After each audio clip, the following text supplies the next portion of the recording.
Let me ask you something, and I want you to be real with yourself right now.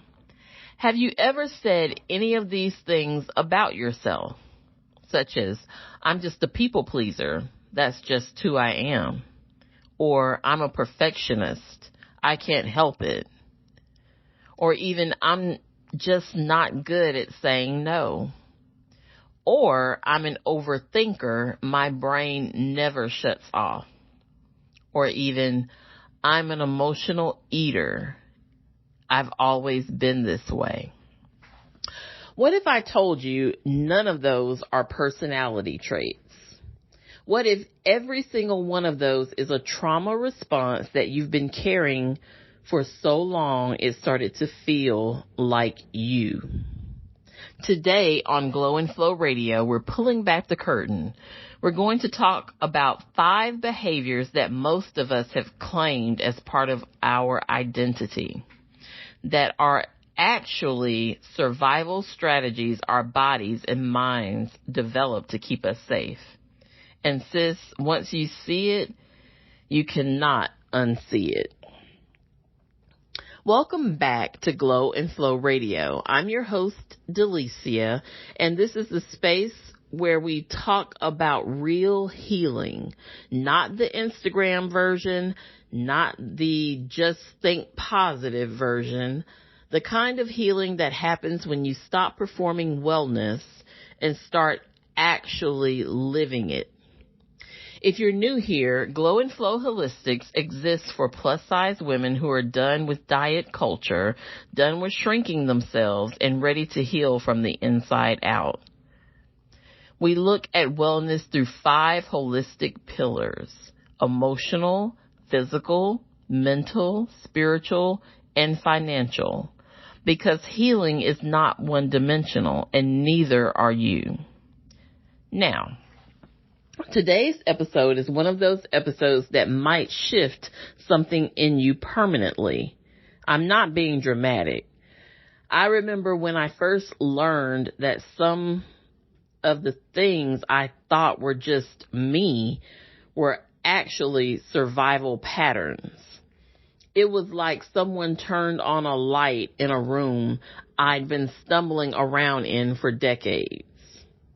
So here's the framework for today. When we experience trauma, and I'm not just talking about the big capital T traumas, I'm talking about childhood emotional neglect, growing up in chaotic homes, being in toxic relationships, being the strong friend, being parentified as a child. When we experience those things, our nervous system adapts.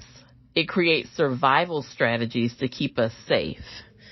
The problem is those strategies don't retire when the danger passes. They just keep running. And after a while, we stop seeing them as coping mechanisms and start seeing them as who we are. Today, we're going to lovingly and gently challenge that. 5 trauma responses. Let's get into it. Number 1, the big one, people pleasing. Now, I know what you might be thinking. Delicia, I'm just a nice person. I like making people happy, and I hear you. But there's a difference between generosity that comes from overflow and people-pleasing that comes from fear. People-pleasing as a trauma response usually starts in childhood. Maybe you grew up in a home where love felt conditional, where you learned very early that the safest thing to do was to make sure everyone around you was okay. If mom was happy, you were safe. If dad wasn't upset, the night would be peaceful. That was my situation. If you were good enough, maybe you'd get the attention or affection you needed. So your little self developed a strategy. Monitor everyone's emotions, anticipate their needs, and make yourself indispensable. And it worked. It kept you safe. But here's what happened. That strategy followed you into adulthood. Now you're the woman who says yes when she means no. You're the one who apologizes for having needs. You're the friend who will cancel her own plans to help someone else and then wonder why you're so exhausted and resentful. And here's where it connects to your body. When you're constantly pouring into everyone else and neglecting yourself, your body has to get your attention somehow. For a lot of us, that shows up as emotional eating, because food becomes the one thing that's yours, the one comfort that doesn't require you to perform for anyone. So if this is resonating, I want you to hear me. People pleasing is not your personality. It's a survival strategy. And the fact that you developed it means you were smart. You were resourceful. You kept yourself alive. But you're safe now. And you get to learn a new way.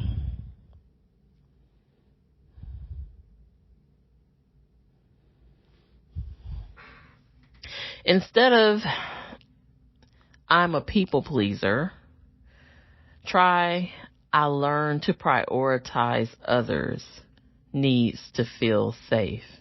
I'm learning that my needs matter too. You need to reframe your way of thinking.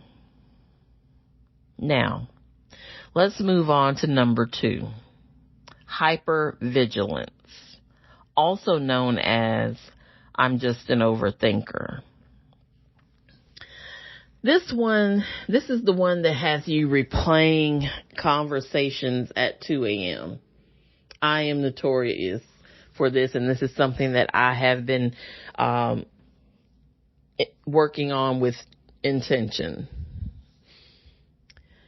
You wake up analyzing someone's tone in a text message, rethinking a conversation in a meeting, or the tone of an email. You're walking into a room and immediately scanning for the energy. Who's upset? Who's off? Is everything okay? You've probably been told you're too sensitive, that you read too much into things. And maybe you've internalized that. Maybe you've told yourself you're just anxious. That's just how your brain works. But here's the truth. Hypervigilance is your nervous system stuck in threat detection mode. At some point in your life, you had to be hyper aware of your environment to stay safe. You had to read the room perfectly because there were consequences if you didn't. Maybe it was a volatile parent. Maybe it was an unpredictable partner. Maybe it was growing up in an environment where the mood could shift without warning. Your brain learned, if I can predict it, I can protect myself. So it never stops scanning, never stops analyzing, never stops preparing for the worst. And that constant state of alertness is exhausting. Constantly analyzing situations, tone of voice, tone of a message.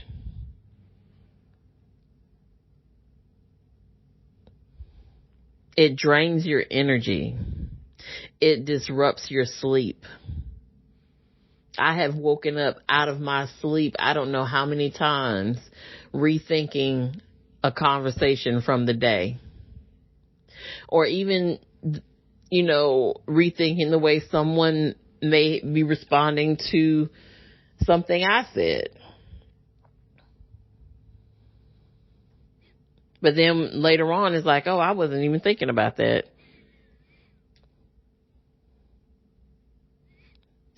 But we worry ourselves into a frenzy, constantly thinking about it. Thinking about why a partner reacted that way. Thinking about why our best friend hadn't called. Only to find out that she had to work late. Or your partner didn't answer your text because they got caught up on a job.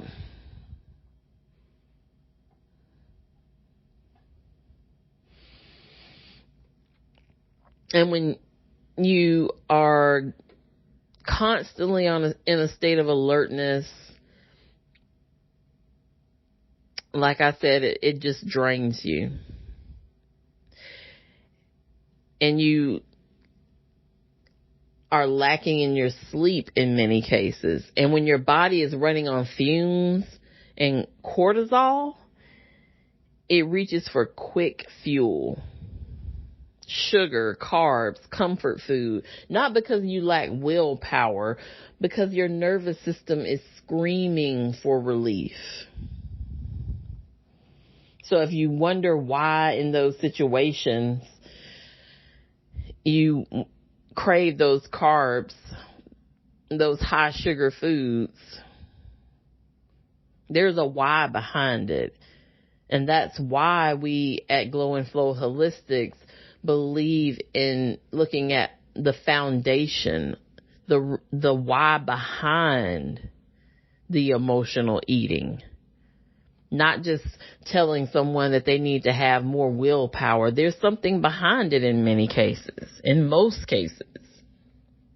And you have to deal with that first, such as this particular trauma response being an overthinker.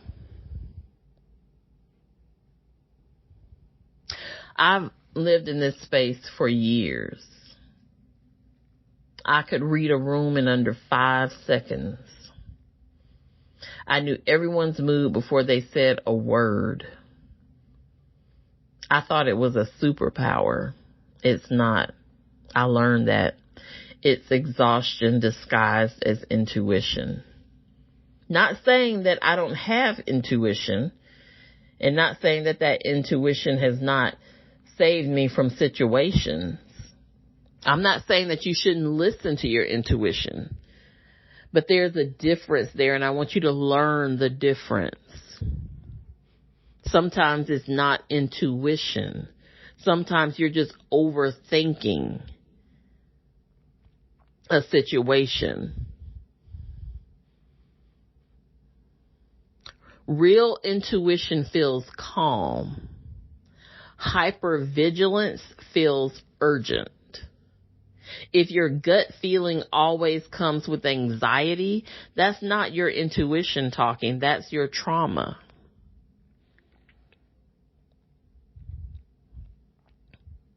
And I will say this.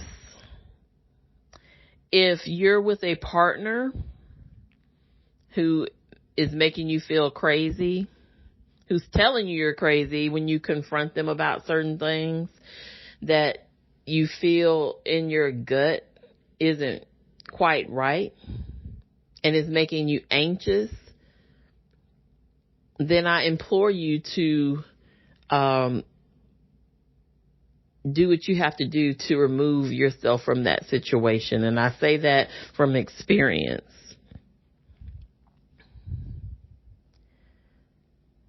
I say that from experience, and it rarely gets better.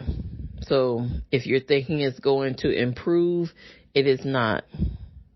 It only makes your anxiety and your overthinking worse. I'm not going to get on that soapbox. I just put that out there.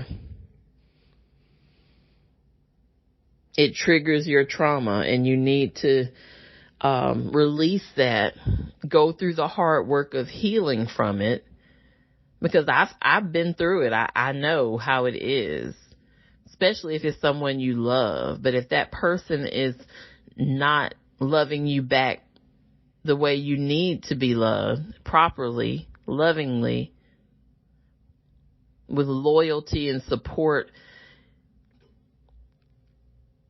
and being trustworthy, then that is not the person for you. And I don't want that to impact your healing, because we're talking about, as I stated before, full and real healing here. So again, intuition feels calm. If you feel urgency, if you feel anxious, if it's playing over and over in your mind,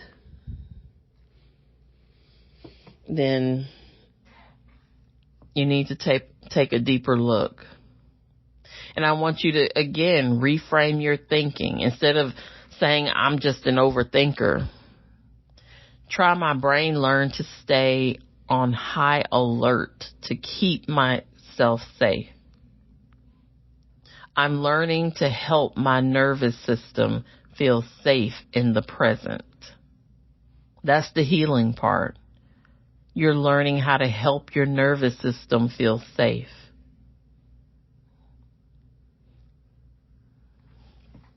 Now, let's talk about trauma response number 3. And this is another one that is quite personal. Emotional eating. I know this is the heart of what we talk about here on Glow and Flow. And I've covered emotional eating from a lot of angles. But today I want you to hear it specifically in this context. Emotional eating is a trauma response. Full stop. It is not a lack of discipline. It is not a weakness. And it is not something that's wrong with you. It's your body's attempt to regulate a nervous system that was overwhelmed. When we experience trauma, especially in childhood, before we have language or tools for processing emotions, our bodies find ways to self-soothe. Food works. It lights up the reward centers in our brain. It provides warmth, comfort, and a temporary sense of safety. And when nothing else in your world feels safe, food was there. So you developed a relationship with food that was about survival, not nutrition. And then diet culture came along and told you that the way you were coping was disgusting. That your body, the body that carried you through all of that, was the problem.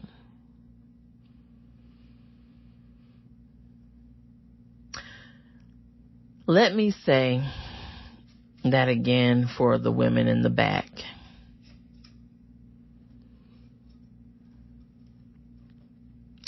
Your body is not the problem. I don't care what you've heard before. Your body was the solution. It did what it needed to do to get you through. And now, on this side of it, we get to gently, very gently, explore new ways of meeting those needs. Not through restriction, not through shame, through healing. Remember, healing is the foundation. You must deal with the source of your emotional eating before you can find methods to redirect, or in some cases, for some, stop the emotional eating cycle. And I don't want you to be hard on yourself if you emotionally eat. Most everyone does, some more than others.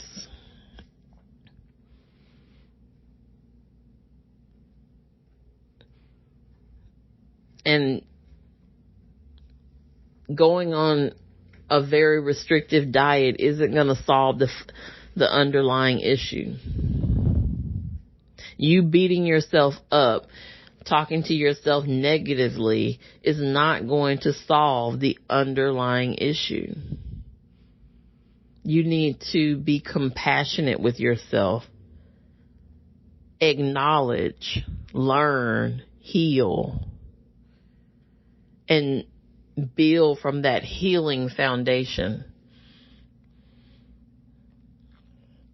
That's why we don't do diets here.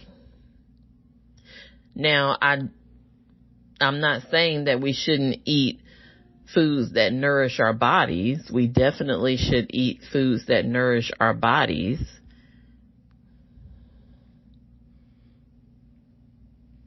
That make us feel good, that keeps us healthy.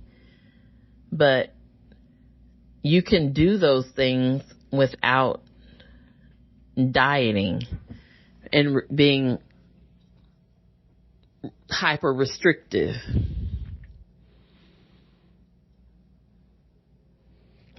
That's why we don't do willpower, because you cannot restrict your way out of a trauma response. You just can't.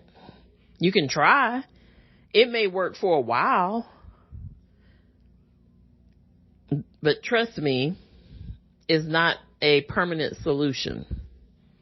You have to heal the wound underneath it.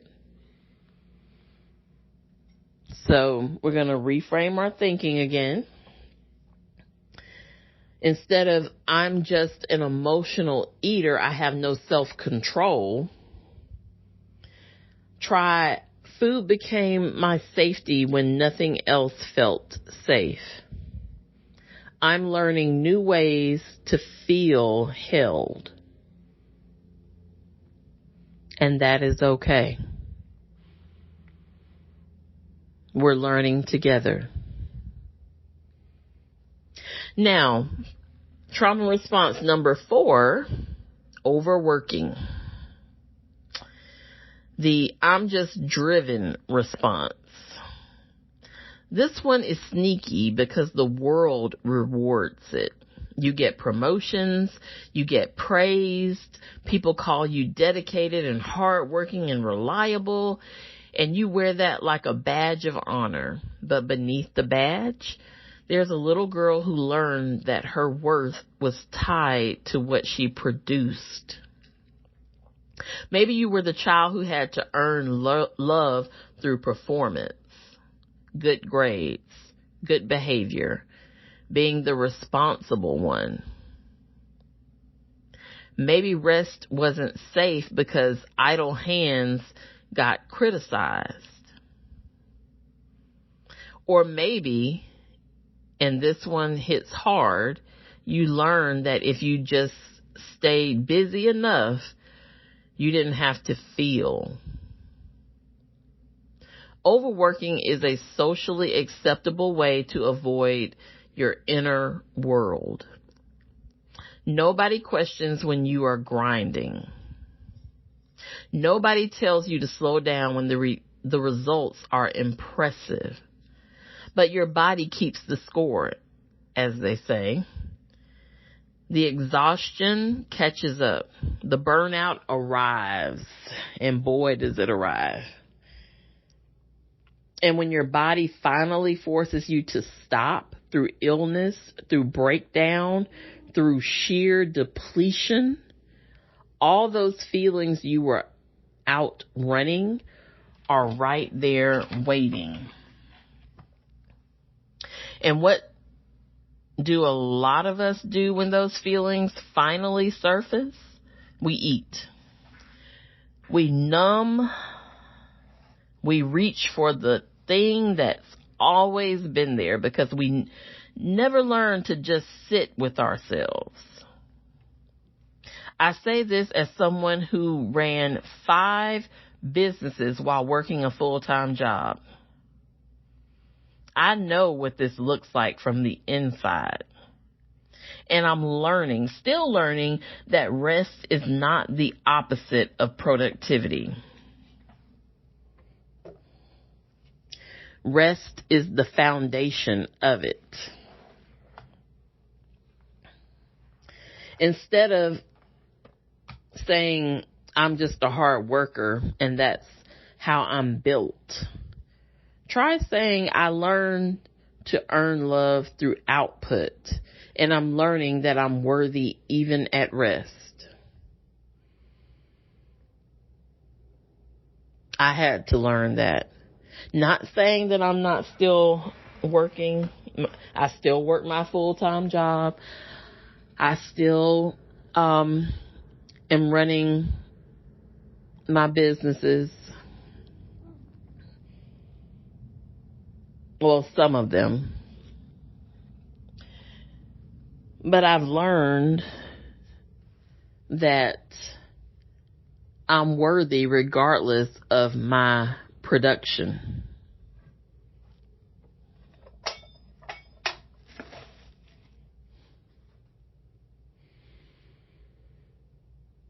I don't have to be on go all the time.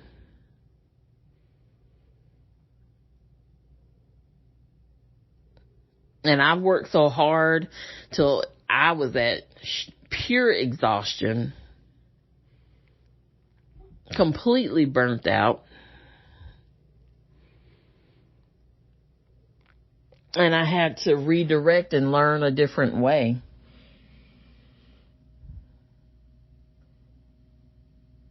And now I honor myself better.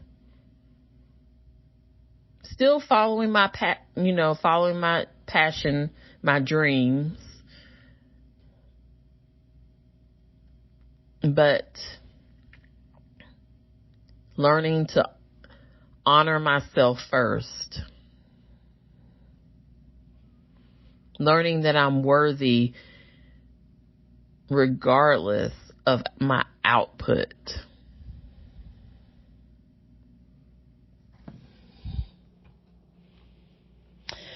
Number 5 on our list of trauma responses is the inability to say no. And yes, this is related to people pleasing, but it's its own thing. People pleasing is about anticipating needs. Difficulty saying no is about what happens in your body when you try to set a boundary. It's that physical sensation, the tightness in your chest, the guilt in your stomach, the racing thoughts that say they're going to be mad, they're going to leave, they're going to think I'm selfish. That's not a personality flaw. That's your nervous system telling you that boundaries were dangerous at some point in your life. Maybe you said no and got punished. Maybe you expressed a need and got dismissed. Maybe you watched someone else set a boundary and saw what happened to them. So you learn saying no costs too much. Saying yes is safer. Even when yes means resentment, even when yes means exhaustion, even when yes means losing yourself. And when I say resentment, I'm not talking about resentment from the other person. I'm talking about you resenting yourself for saying yes when you really wanted to say no.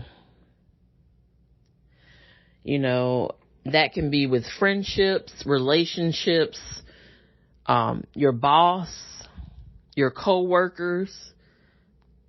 And it's not always easy. And sometimes in certain situations, you have to say yes when you really want to say no. Such as in work situations with your boss, maybe. But there are ways to even navigate that. It may not always work. But if you have a boss that wants to have productive staff, not staff burnt out, wore out, then they will work with you. You know, my boss sometimes it's, it's amazing the amount of work that he will, I'm trying to think of the best way to put it, inflict upon you. And it's not just me, that's a huge topic around the office space. And,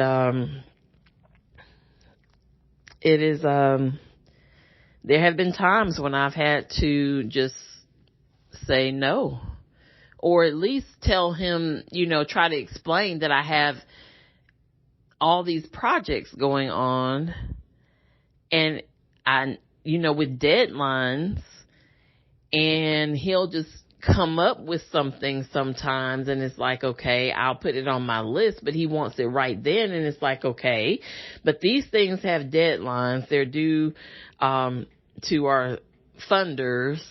I need to get these done, but you're wanting me to create a list of, just because you want it to be done. It's not anything that's a requirement, only something that you came up with. And I'm trying to get budgets done. I'm trying to get reports done that have deadlines. And so I get it. It's not an easy conversation to have, but it's a necessary one. And it's all in the way you frame it. And you need to come with receipts. And I wanted to share that with dealing with saying no in the workplace to your boss. With other people, it may be easy, like coworkers. It's a little easier for some people. But, your friends want to go out. If you don't feel like going, especially if you've been burning the candle at both ends, it's okay to say no. It is okay to say no.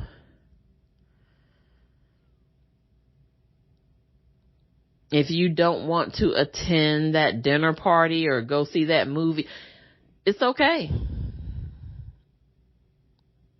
Because, again, you need to respect your own boundaries before anyone else will. You can expect for anyone to respect your boundaries if you don't. If you're always swaying one way or the other, whichever way they want you to go.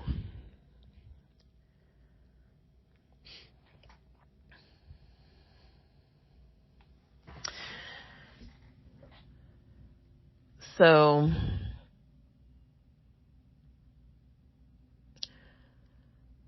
it's okay. That's what it boils down to. That's what I'm getting at. It's okay to say no.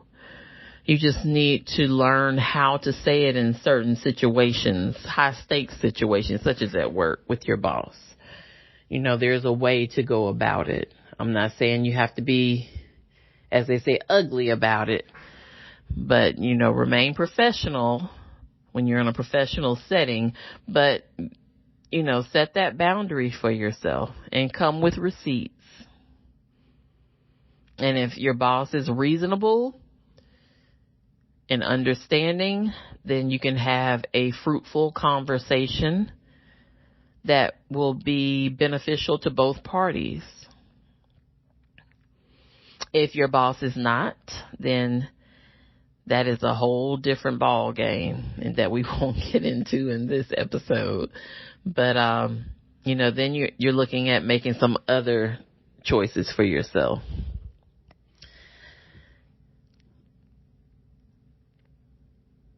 And here's the connection of the inability to say no to food in the body that I want you to see. When you cannot say no to other people, you also cannot say no to the inner critic. You can't say no to the diet. You can't say no to the punishing workout.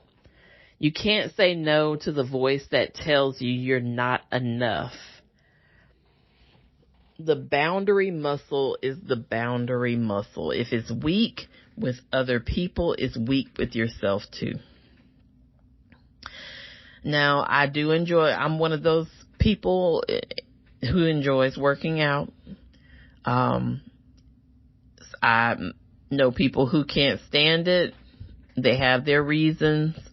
I love working out. I love lifting weights. I love going for walks.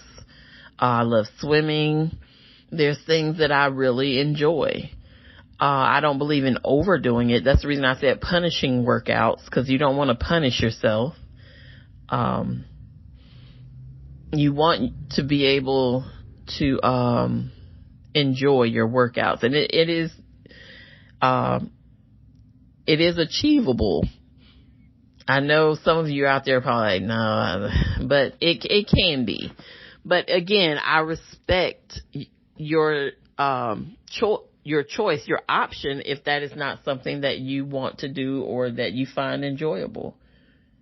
I respect that choice that you've made for yourself.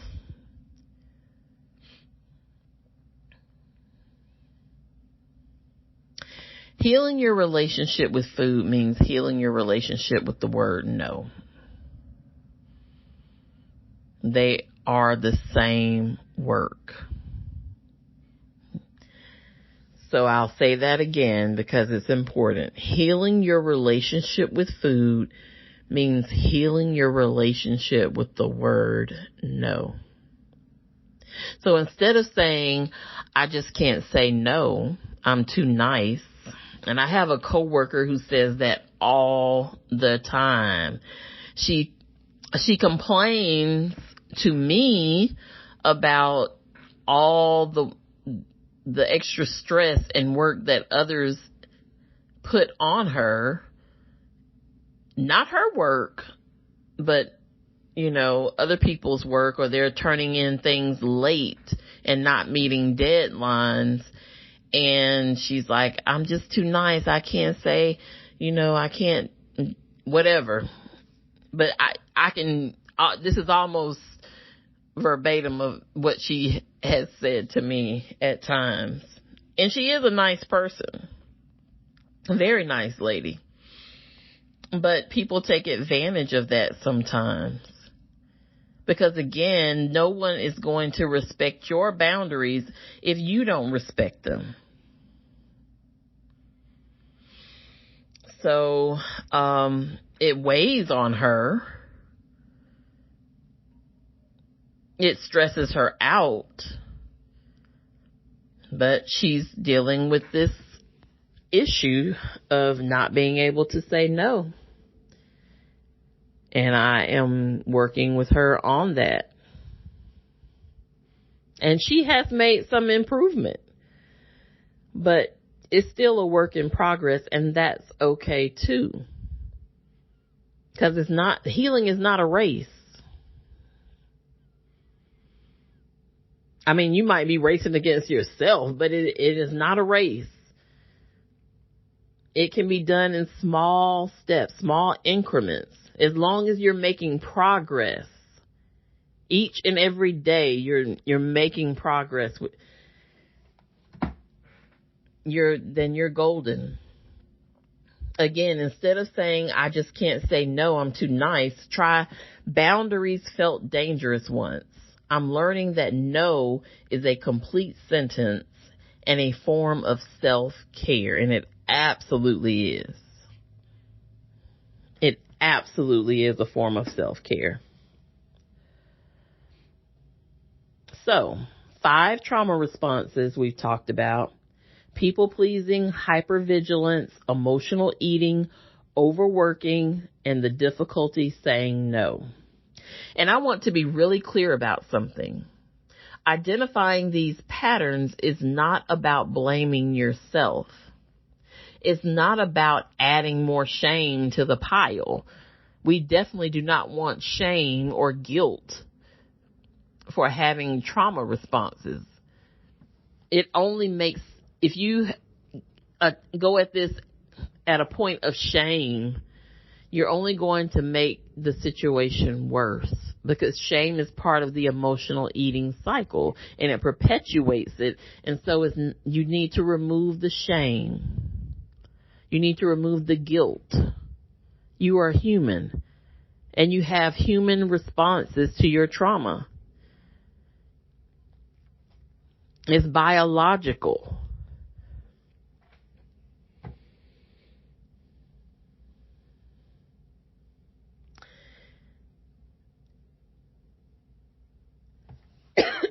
Excuse me.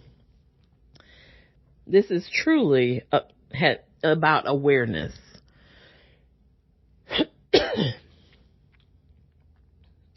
You need to be aware, because you cannot change what you cannot see. And here's the beautiful thing about this work. When you start healing one of these, the others start to shift too. When you learn to say no, people pleasing gets easier. When your nervous system calms down, emotional eating decreases. When you learn to rest, you stop needing food to be your only comfort. It's all connected. That's why we take a holistic approach here. You are not a collection of flaws. You are a survivor who developed incredibly intelligent strategies to get through incredibly difficult circumstances. And now you get to decide which of those strategies still serve you and which ones you can gently, compassionately lay down.